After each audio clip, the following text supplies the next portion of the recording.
Good evening everyone, कैसे हो आप सभी। आप सबका स्वागत है आपके अपने YouTube channel Sakir Kumar sir पर। मैंने आपको एक टॉपिक यहाँ पर कंप्लीट करवा दिया। रीड के लिए जो मैंने क्लास शुरू की थी उसमें एक टॉपिक तो कंप्लीट हो गया। मैंने वादा किया था आपसे कि 60 दिन के अंदर मैं आपको यहाँ पर कंप्लीट कोर्स करवा दूंगा। 26 सितंबर को आपकी एग्जाम है। 26 सितंबर को तो आपकी एग्जाम है। मैं आपको 24 तारीख तक आपका सिलेबस कंप्लीट करवा दूंगा किसी भी हालत में। ज्यादा से ज्यादा 60 क्लास होगी, उससे ज्यादा क्लास नहीं होगी। जितना आपका सिलेबस है मैथ का वो आपको कंप्लीट करवा दूंगा। तो आज हम लोग टॉपिक शुरू करेंगे, वो टॉपिक शुरू करेंगे फ्रैक्शन। फ्रैक्शन भिन्न, फ्रैक्शन भिन्न टॉपिक शुरू करेंगे आज। तो टॉपिक शुरू करने से पहले मैं आपको देखो हमेशा एक ही बात कहता हूँ, वो बात दोबारा बता देना चाहता हूँ। मैंने देखा है रेट के बच्चे हैं सिर्फ फॉर्मेलिटी निभा रहे हैं क्लास लेकर के। तो आपको फॉर्मेलिटी नहीं निभानी है। आपको जो मैं आपसे शुरू में ही कह देता हूं कि मैं आपसे एक क्वेश्चन पूछता हूं, उस क्वेश्चन का आप आंसर दीजिए। उस क्वेश्चन का आंसर कोई बच्चा नहीं दे रहा है, बहुत कम बच्चे दे रहे हैं, 1-2 बच्चे आंसर दे रहे हैं। तो आपको आंसर तो देखो आपको देना है, क्योंकि आंसर देखोगे आपका कॉन्फिडेंस बढ़ेगा। आपको ये लगेगा कि आज मैंने जो पढ़ा है वो मैंने सीखा भी है। देखो पढ़ते तो सभी है, पर आपको तो सीखना है। आपको तो सीखना है, मेहनत करनी होगी आपको। बगैर मेहनत आप ये सोचते होंगे कि मैं सक्सेस हो जाऊंगा, नहीं होगी। कंपटीशन बहुत ज्यादा बंदे बैठे हैं, आपको पता है आपको। तो अभी देखिए फ्रैक्शन टॉपिक शुरू करते हैं, भिन्न टॉपिक शुरू करते हैं हम लोग। तो भिन्न के बारे में आपको पता होना चाहिए पहले तो भिन्न क्या होती है। देखो किसी संख्या को हम लोग अगर ये होता है कि पी अपॉन क्यू के रूप में अगर लिख सकते हैं, किससे क्या लिख सकते हैं, पी अपॉन क्यू के। एक मिनट देखिए भिन्न क्या होती है बच्चों को। देखिए पी अपॉन क्यू के रूप में कोई संख्या हमारे पास है जिसमें जो ये p है वो तो है अंश, और q क्या है, q है हर। q क्या है, हर। तो अब देखो इसकी बात करते हैं हम लोग, यहां पर भिन्न की बात कर रहे हैं ना। तो भिन्न के अंदर देखो पहले तो बात आती है साधारण भिन्न की। साधारण भिन्न, तो एग्जाम्पल देख लीजिए। एग्जाम्पल के लिए देखो आपके पास एक भिन्न, देखो किस तरीके से हम लोग भिन्न कौन कौन सी होती है। दशमलव भिन्न भी होती है। अब देखो बात हम लोग यहाँ पर ये कर रहे हैं कि मान लो एक संख्या हमारे पास 3/5 है, और कोई दूसरी संख्या हमारे पास है 3 सही 2/7 ये संख्या होगी। इस तरीके से देखो ये संख्या क्या है, ये सब भिन्न है। भिन्न का ये तो हो गया अंश, और ये हो गया हर, और ये भिन्न तो क्या साधारण भिन्न है, और ये भिन्न क्या है, ये है मिश्र भिन्न। इस भिन्न को क्या बोलते हैं हम लोग, इसको बोलते हैं मिश्र भिन्न। और इनको बोलते कैसे, देखो 3/5। तो इस टाइप का अगर आपको क्वेश्चन भी मिल जाए कि भिन्न को हिंदी में क्या बोल, इसको क्या बोलेंगे आप लोग, तो ये भिन्न क्या होगा, इसको क्या लिख सकते हैं हिंदी में, क्या बोलते हैं 3/5। 3/5, और इसको क्या बोलते हैं 3 सही 2/7। इस तरीके से उसको बोलते हैं। तो अब देखिए साधारण भिन्न की बात कर रहा था मैं। साधारण भिन्न में देखो ये भिन्न मैंने आपको लिखा है, ये भिन्न क्या है, साधारण भिन्न है। इसको पी अपॉन क्यू के रूप में लिखते हैं हम लोग। और पी आपको पता है अंश होता है, क्यू क्या होता है, यहाँ पर क्यू होता है बच्चों हर। अब जो मिश्र भिन्न होती है, एक तो ये हो गया साधारण भिन्न। अब दशमलव भी आता है, दशमलव भिन्न। ये दशमलव क्या होता है, देखो कोई संख्या हमारे पास पॉइंटों में होती है, उसे हम लोग बोलते हैं दशमलव भिन्न। मान लो कोई संख्या हमारे पास ये 1.005, ये हमारे पास कोई संख्या है। अब यह संख्या दशमलव भिन्न में है। तो अगर आपको ये कह दे कि संख्या को भिन्न में चेंज कीजिए, तो भिन्न में कैसे चेंज करोगे संख्या को, भिन्न में चेंज करना आपको आना चाहिए ना। तो इस संख्या को आप भिन्न में चेंज करने के लिए क्या करोगे, 1005 ये पॉइंट हटा दीजिए, और इसके नीचे भाग उतने का दे दीजिए, 1 लिख दिया। एक जितनी संख्या पॉइंट के बाद में है उतनी संख्या एक के आगे लगा दो, ये हो गया 1005/1000 हो गया। देखो इसको मैंने चेंज कर दिया भिन्न में। अब इसको सोल्व करना चाहो तो सोल्व कर लो इसको। दोनों पास का 1000 है, 5 का 1000 कितनी बार 1000 है, 201 बार, और ये कितनी बार 1000 है, 200 बार हो गई ये संख्या। देखो इस तरीके से ये दशमलव भिन्न हो गई, भिन्न हो गई आपकी मिश्र भिन्न। मैंने आपको बताया कि ये संख्या क्या है आपकी, ये है आपकी मिश्र भिन्न। अब इनके अलावा भी भिन्न के और अलग अलग रूप होते हैं, कि एक होता है उचित रूप, एक होता है अनुचित रूप, और एक मिश्र भिन्न आपको बता दिया मैंने कि मिश्र भिन्न आपको बता दिया। अब देखो मिश्र भिन्न कैसे बनती है वो भी आपको बता दिया जाएगा। पहले आपको उचित रूप बता देता हूं मैं। उचित रूप,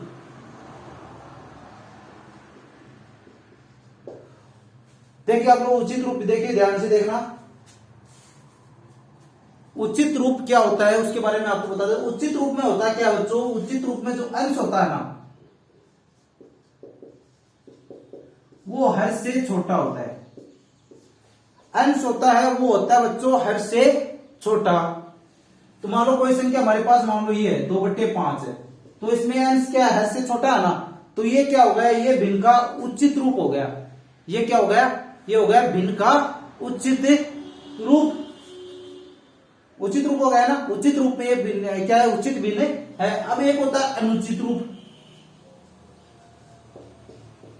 अनुचित रूप, इसमें क्या होता है, जो अंश होता है वो हर से बड़ा होता है।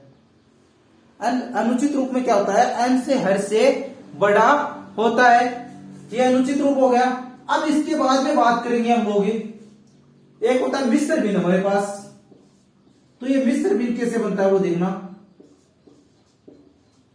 जो अनुचित रूप है, अनुचित रूप में मान लो हमारे पास कोई संख्या है, ये है हमारे पास 5/3, ये कोई हमारे पास कोई संख्या है, ये कोई भिन्न हमारे पास है, इसको अब अनुचित रूप में है। अब इसको अगर हम लोग मिश्र भिन्न में चेंज करेंगे तो इस 3 का भाग दे देंगे इस 5 में, क्या करेंगे 3 का भाग 5 में दे देंगे। 3 का भाग 2 5 में, कितने बार गए, एक बार, फिर कितना बच गया, 2 बच गया, ये 3 आ गया समझ में। ध्यान से देखो, देखो जो भी किसी भी तरह की कोई प्रॉब्लम नहीं होनी चाहिए आपको, अच्छे तरीके से देखो।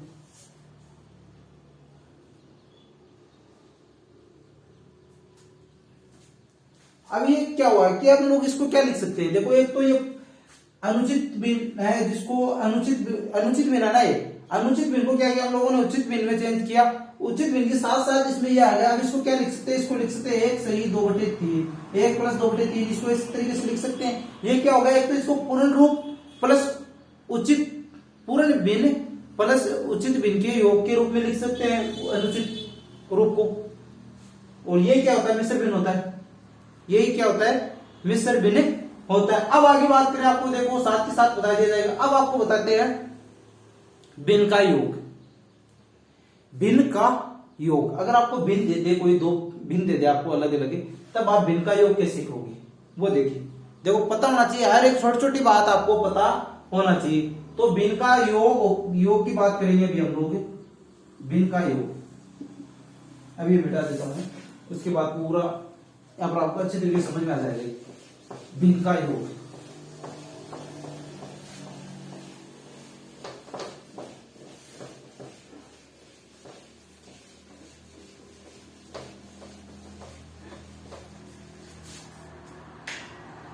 छोटी छोटी बातें होती है, बहुत इंपॉर्टेंट होती है, सब बातें आपको ध्यान में रखनी जरूरी होती है, सब बातें आपको पता होना चाहिए। देखो भिन्न का योग की बात करेंगे अब हम लोग, योग कैसे ज्ञात करेंगे, भिन्न का योग कैसे ज्ञात करेंगे। मान लो हमारे पास कोई ये संख्या, देखो भिन्न का योग भी किस किस तरीके से करते हैं। देखो हमारे पास ये कोई संख्या है 1/2 + 1 2, ये मान लो हमारे पास कोई संख्या 1/7 + 2/7 + 3/7, ये कोई संख्या हमारे पास 3 संख्या। यदि इनको हम ये कह दे कि इनका आपको योग निकालना, हमें पता है इन सबका हर क्या है, इन सबका हर सेम है, हर सेम है ना, तो इनका जो अंश है उसको आपस में जोड़ देंगे। अंश को जोड़ दिया तो हमारे पास आ गया 6/7, ये इनका योग हो गया। ये तो कब है, जब हमारे पास हर सेम हो। अगर हर सेम नहीं होगा तब हमें ये योग करने के लिए कह दे एग्जाम में, तब कैसे योग करेंगे। तो मान लो हमारे को इस पास तो संख्या है 3/5 + 2/3, ये कोई भिन्न है, इनका योग करने के लिए हमें कहे तो क्या करेंगे, पहले तो जो नीचे संख्या है इनका एलसीएम ले लेंगे। हर जो है हर का एलसीएम ले लेंगे।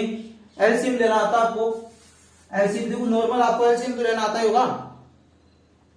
एलसीएम कैसे लेते हैं, देखो इस तरीके से लेते हैं एलसीएम 3 5, फिर इनमें भाग देंगे, पहले 3 का भाग दे दिया, फिर एक बार गया, फिर 5 बच गया, फिर 5 में 1 का भाग देंगे, 5 में 5 का भाग देंगे, फिर 1, ये हो गया। इस तरीके से ये हो गया 3 × 5।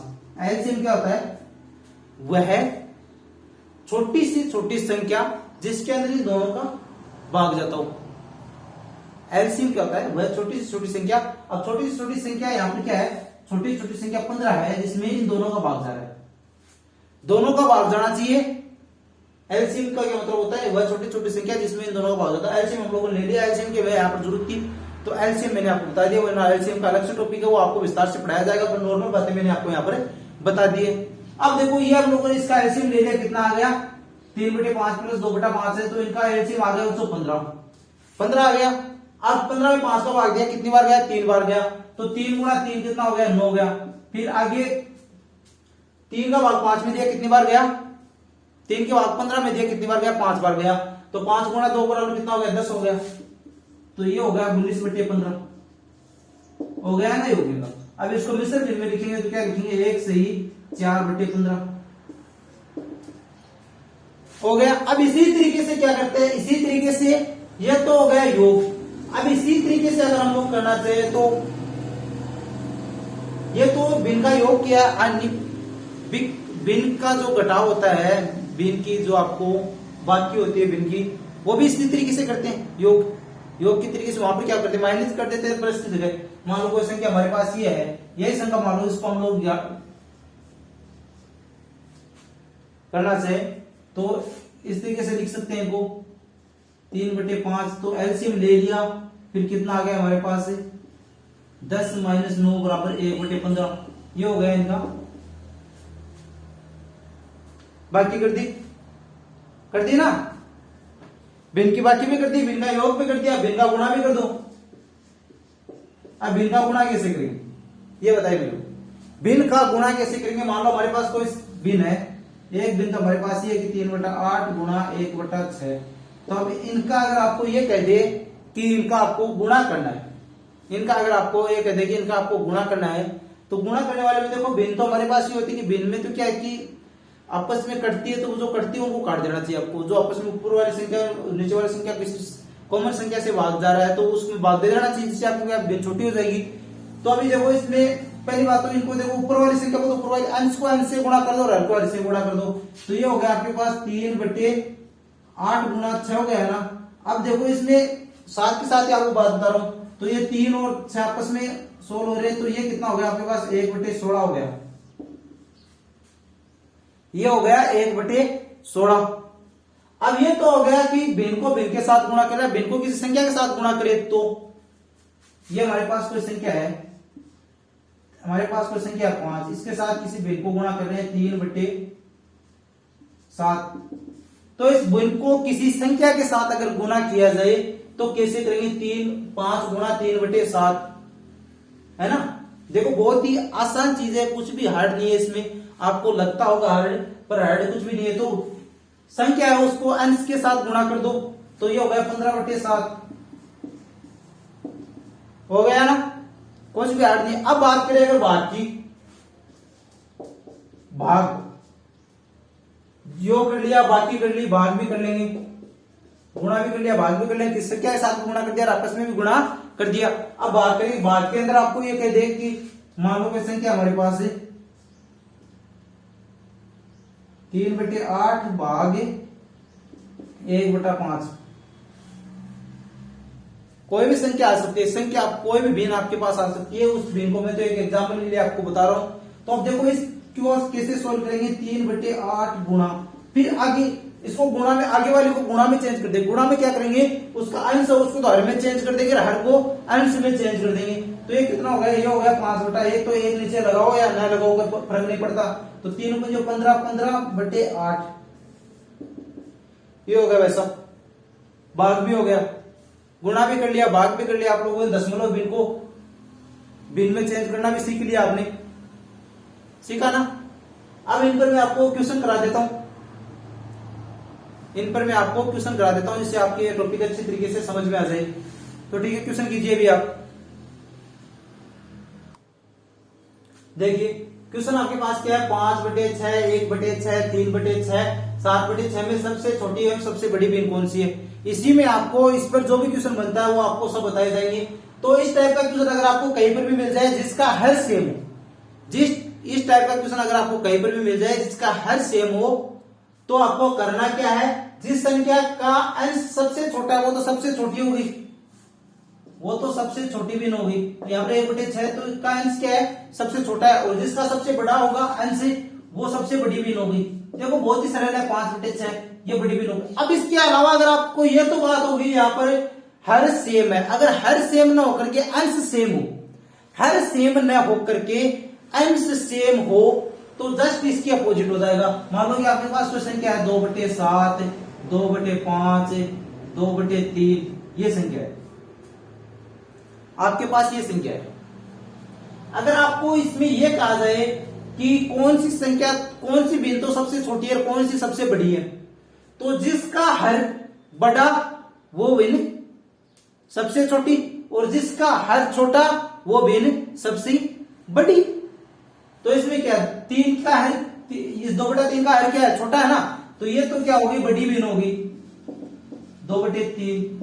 और छोटी भिन्न की बात अगर करें तो छोटी भिन्न कौन सी होगी, ये होगी 2/7, क्योंकि इसका हर बड़ा है, जिसका हर बड़ा वो छोटी भिन्न और जिसका हर छोटा वो बड़ी भिन्न। अब अगर इनके अलावा अगर बात की जाए कि हर और अंश दोनों ही सेम नहीं है, हर और अंश दोनों में से सेम नहीं है, फिर आपसे ये कह दे कि इनमें से कौन सी भिन्न तो बड़ी है कौन सी छोटी है, पूछ सकता है ना आपसे।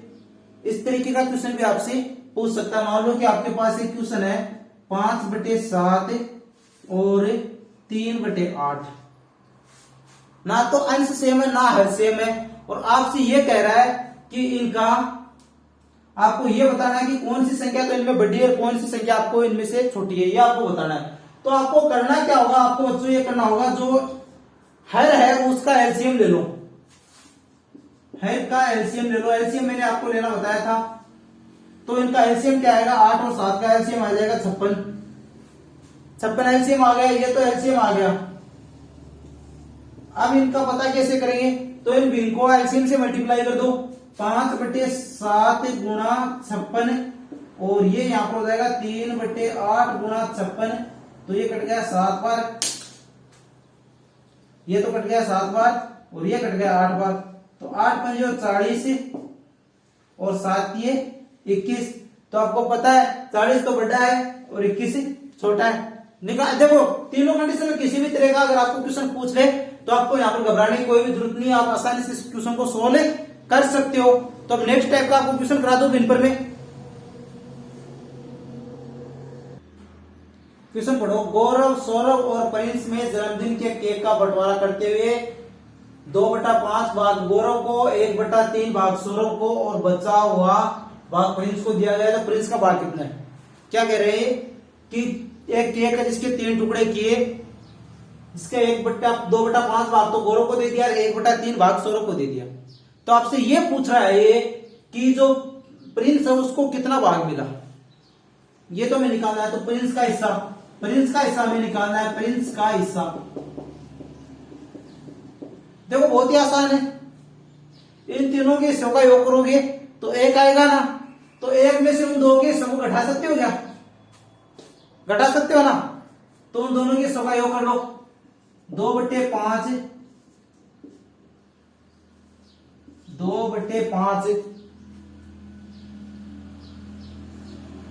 प्लस 1/3, तो 1 माइनस इनका एलसीएम ले लो, 5 × 15, यहाँ पर कितना होगा 6 होगा, यहाँ पे कितना होगा 5, तो 11/15 हो गया ना। 2/5 प्लस 1/3 कितना होगा 11/15, तो 1 माइनस 11/15, तो ये कितना हो जाएगा 4/15, कितना हो गया 4/15 हो गया ना। बहुत ही आसान है, कुछ भी हार्ड नहीं है, दोनों का योग किया और एक में से घटा दिया, आ गया। इसी तरीके से अगर आपको ये कह दे कि कोई व्यक्ति अपने आय का 2/5 भाग यूज कर रहा है, 3/5, उसके पास कितना बचा, तो उन सबका योग कर दो, फिर जो बच रहा है उसको उसकी आय से मल्टीप्लाई कर देना, 3/5 भाग बच। अब मान लो आपको ये कह दे कि 60,000 है, इसका आपको निकालना है 3/5 भाग, 60,000 का 3/5 भाग आपको निकालना है, तो इसको 3/5 से मल्टीप्लाई कर दो ना। साथ का साथ आपको ये क्वेश्चन करा रहा हूं, देखो मैं शॉर्ट में आपको करा रहा हूं, शॉर्ट में आपको समझा रहा हूं, क्योंकि क्लासेज टॉपिक ज्यादा है और टाइम में कम है। तो अब देखो 5 का भाग इसमें दे दिया, कितना बैठ जाएगा 12, ये हो गया 12,000, तो 12,000 को 3 से मल्टीप्लाई करो, 12 की 36, ये हो गया 36,000। तो 60,000 का 3/5 हिस्सा कितना होता है? 36,000 होता है। इस तरीके से निकाल सकते हो आप आराम से, किसी भी तरह की आपको प्रॉब्लम नहीं होगी ना किसी भी तरह की आपको प्रॉब्लम। तो एक क्वेश्चन और करा देता हूं मैं आपको, अच्छे तरीके से समझ में आ जाएगा क्वेश्चन। ठीक, करो नेक्स्ट क्वेश्चन करो। क्वेश्चन पढ़ो, क्वेश्चन पढ़िए सभी बच्चे।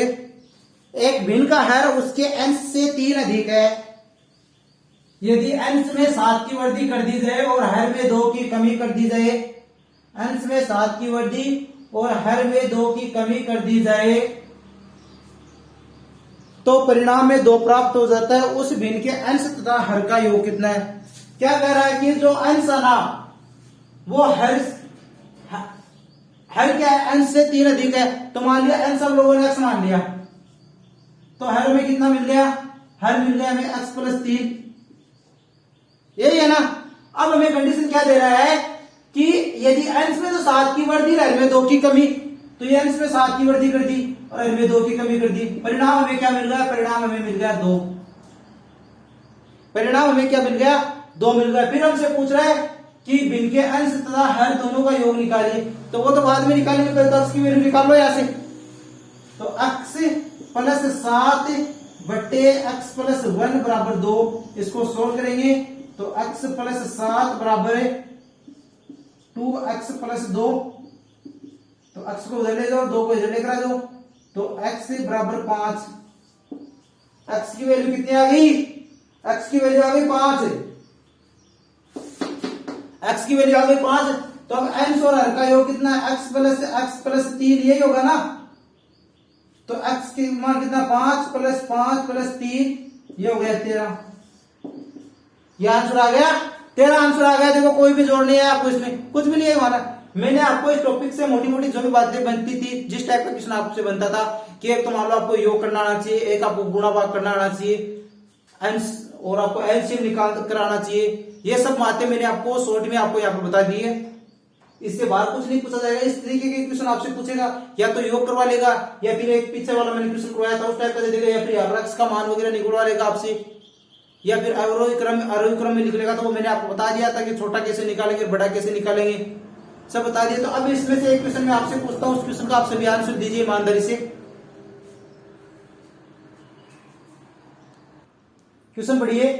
3 संख्याओं का योगफल 132 है, यदि पहली संख्या दूसरी संख्या से दुगुनी और तीसरी संख्या पहली संख्या की 1 तिहाई है तो दूसरी संख्या क्या है? देखो सब क्वेश्चन आपको यहाँ पर बोर्ड पर करवा नहीं सकता, क्वेश्चनों का कोई ऐड नहीं चाहिए, जितने क्वेश्चन करा दो आपको 5 दिन तक क्वेश्चन नहीं सटेंगे। तो आपको क्वेश्चनों में जो मोटी मोटी बातें हैं, जो सेम क्वेश्चन करने का तरीका वो आपको बता दिया गया है। अब इस ये तरीका मैंने आपको बताया, कहीं ना कहीं आपको इस ध्यान से देखना, सब चीजें आपको थोड़ी बहुत समझ में आ जाएगी आराम से। तो ये क्वेश्चन आपको करना है, कमेंट में इसका आंसर दीजिए। अगर आपको आज की क्लास पसंद आई है तो वीडियो को लाइक कीजिए, चैनल को अब तक सब्सक्राइब नहीं किया तो चैनल को सब्सक्राइब कर लीजिए और अपने दोस्तों के साथ भी शेयर कीजिए। रेगुलर पढ़ाई करते रहिए। ज्यादा दिन में बच्चे हैं, ज्यादा दिन बच्चे 1-2 महीने बच्चे गिनती के 2 महीने बच्चे हैं, तो टाइम तो बर्बाद करना ही नहीं है, आपको तो स्टडी करनी है बस बराबर। तो ठीक है बच्चों, मिलते हैं फिर कल शाम को 6 बजे। और कई बच्चे ऐसे हैं कि जिनको अदर टॉपिक भी उनको पढ़ने हैं, तो देखो मैंने परसेंटेज टॉपिक, एक तो प्रतिशतता वाला टॉपिक, प्रतिशतता, और एक क्षेत्र में थी औसत, ये 3 टॉपिक तो कंप्लीट करवा दी। ये टॉपिक आपकी सिलेबस में है। क्षेत्रमिति वाला पर ज्यादा नहीं, मैंने पूरा क्षेत्रमिति वहां पर कंप्लीट करा रखा है मॉर्निंग वाली क्लास के अंदर, तो आप वहां से पढ़ सकते हो इनको। यहाँ पर तो मैं कराऊंगा, थोड़ा लेट कराऊंगा यहाँ पर तो, पर वहां से अगर आपको ज्यादा ही पढ़ना है तो वहां से पढ़ लो। और साथ में इस टाइम पर जो टॉपिक चल रहा है वो चल रहा है सिंपल इंटरेस्ट का, चल रहा है सिंपल इंटरेस्ट चल रहा है मॉर्निंग वाली क्लास में। ये जो टॉपिक करा रहा हूं मैं इस तरीके से करा रहा हूं कि ये किसी भी एग्जाम में की तैयारी करो आप, उसमें ये टॉपिक अगर आपने पढ़ लिया तो आप सबके एग्जाम के अंदर ये परसेंटेज टॉपिक की अगर आपने एक बार पढ़ लिया कंप्लीट, मैंने जितना पढ़ाया सब जितनी भी क्लासेस 10-12 क्लासेस जितनी भी लिए वो क्लासेस अगर आपने पूरी ले ली तो आप चाहे रीट की एग्जाम दो चाहे और कोई बड़ी एग्जाम दो, सब में आपका परसेंटेज टॉपिक कंप्लीट हो गया वहां पर। उससे बाहर क्वेश्चन कोई भी क्वेश्चन नहीं पूछेगा परसेंटेज टॉपिक से बाहर आपसे। तो वो मैं क्या है वहां पर सब एग्जामों को ध्यान में रख करके वो टॉपिक इस तरीके से करा रहा हूँ, पूरा कंप्लीट टॉपिक करा रहा हूँ। यहाँ पर तो आपको वही मैटर करवाया जाएगा जो आपके एग्जाम में पूछा जाता है। तो बच्चों फिर मिलते हैं कल शाम को 6 बजे। जय हिंद, जय भारत।